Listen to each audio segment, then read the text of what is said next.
In this particular talk, I want to spend some time talking about a fantastic book that is part of our course listing of books that has actually changed um, a great deal of what has been done since its publication about seven years ago.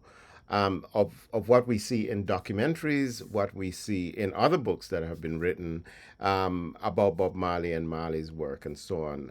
Especially the influence on the McDonald documentary, Marley, the sort of the most recent sort of blockbuster documentary that was done. And I suspect it has had an impact, significant impact on the new Mali movie, which is to be released, which is a feature movie, a biopic, which is to be released early next year.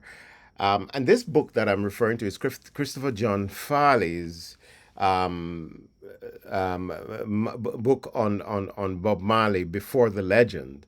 And it's a very interesting book because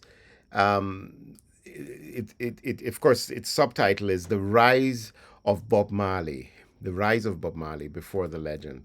And it's a fantastic book. And because what it does is it is especially interested in Bob Marley before Bob Marley joins Island Records, and of course, has that second wave of his life. Marley's career, as I've said to many people, and I've said in an earlier lecture, can be sort of broken down into three basic sections. The third is infinite, because the third continues on. The third represents what happens after his death.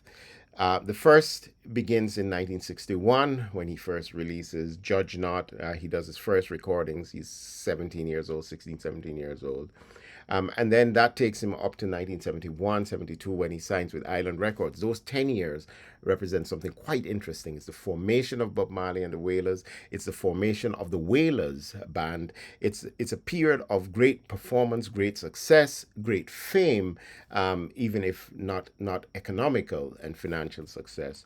And then, of course, the next 10 years would lead on to his death in 1981. And those are another 10 years where we see Bob Marley releasing that series of albums from Catch a Fire all the way to Confrontation, which is the last one that he was involved in the production of, and that was released posthumously. So those are that's the second period, and of course the third period is what happens after his death.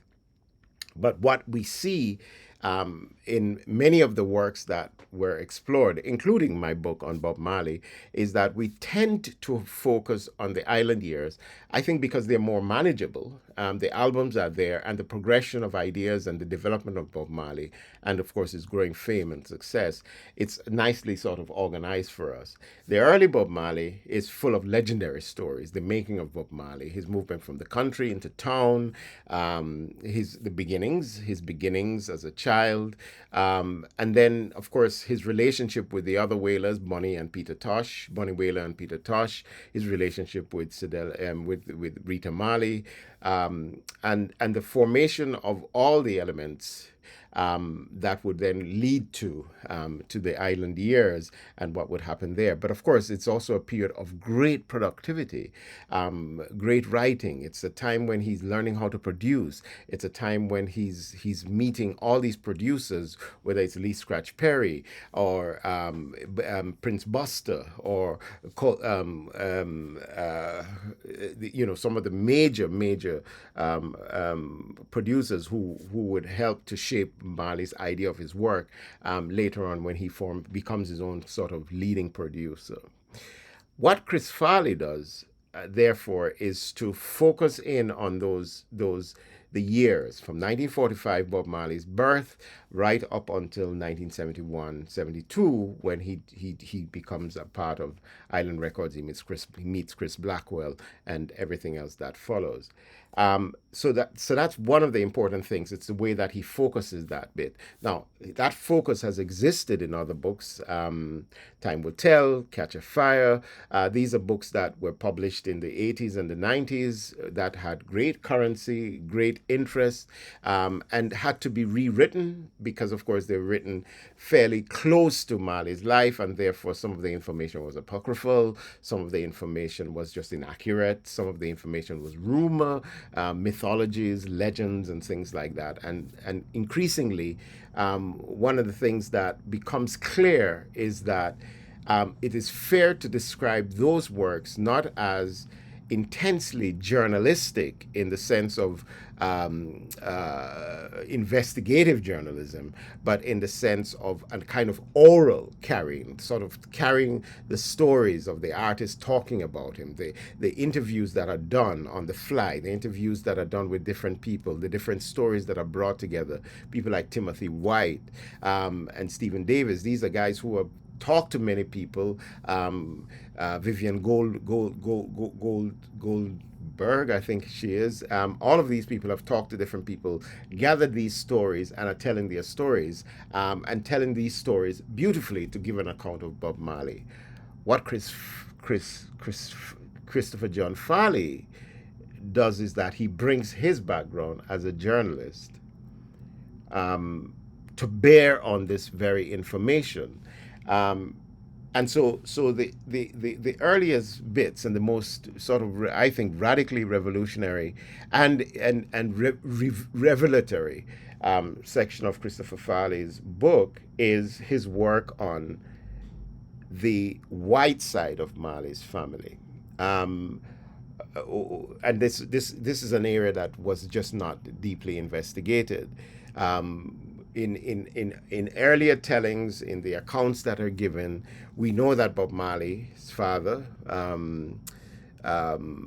was a white man and was a white Jamaican. We know that Bob Marley's father rejected Bob Marley or left Bob Marley's mother, having married her, left her, and of course moved back to his family in Kingston. We know that he was a much older man and so on. So these were the sketches of things.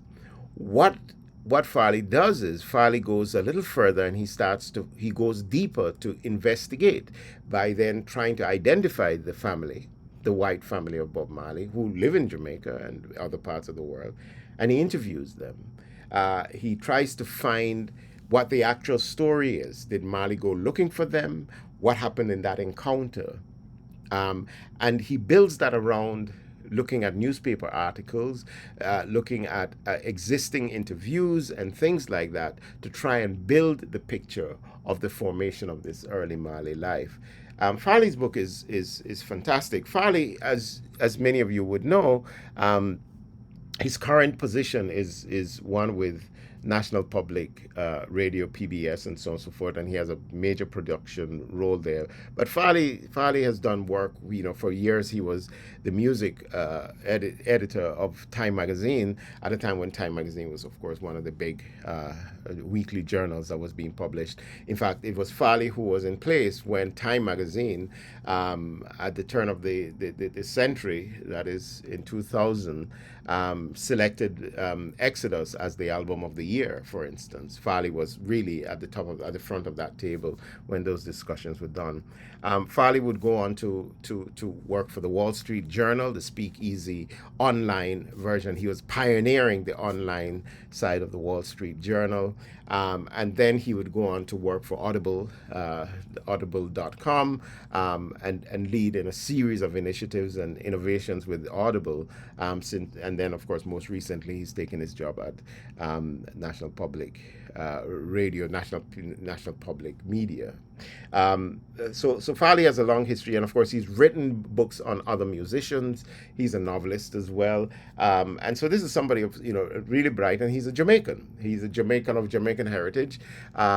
Lived in America most of his life, but of course has connections with Jamaica, and has become very interested in Marley's work, and really began to write this wonderful book on Bob Marley.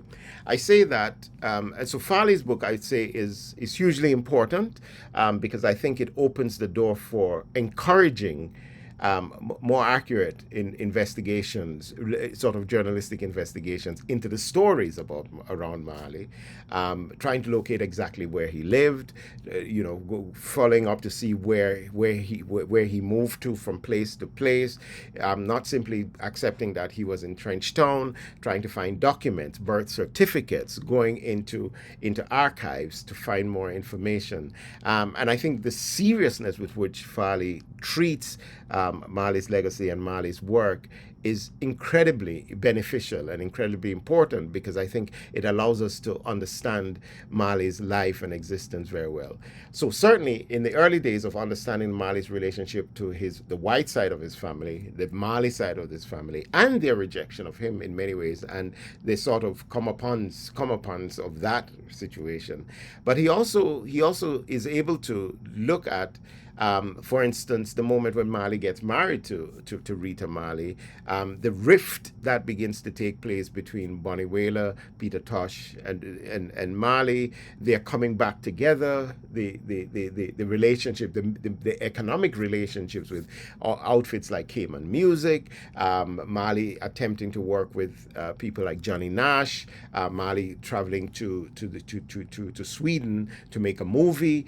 In other words, Christopher John Farley details these by going into newspaper archives, looking at the details of these stories to give us a more credible understanding of it, at least as best as he can put together, along with the interviews and so on that are there. One thing he doesn't spend a lot of time doing is looking at Bob Marley's sort of the lyrics themselves. But of course, there's enough work dealing with that.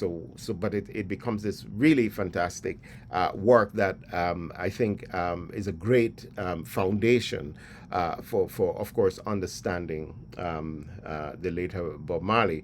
One of the interesting things for me is the emphasis that I bring to these discussions about Marley's lyrics as they tell that story.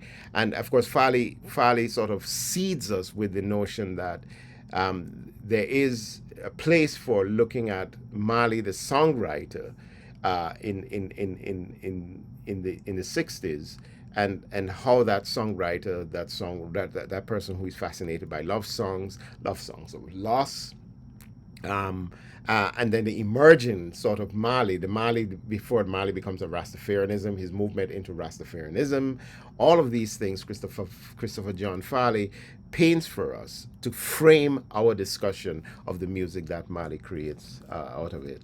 And then finally, the interesting thing that Farley is engaged in is looking at musical influences on Marley. And I think he does a very good job at looking at the contemporaneous music coming from different parts of the world and how they may have affected Marley's idea of what he's going to do as a songwriter and as a musician, and his interest in stardom, his interest in fame, his interest in a global understanding of himself as an artist, and so on. So it's a fantastic book. Before the Legend, The Rise of Bob Marley, I think is an excellent way for us to begin to understand his work. For our purposes, of course, it falls very perfectly into. It can be a source for your critical commentary, right? Your review of the critical material or the review of literature. You can take a chapter, look at it, and summarize it, and then talk a little bit about what insights Farley presents to us out of it. So it's a great supportive text that I think is worth paying attention to.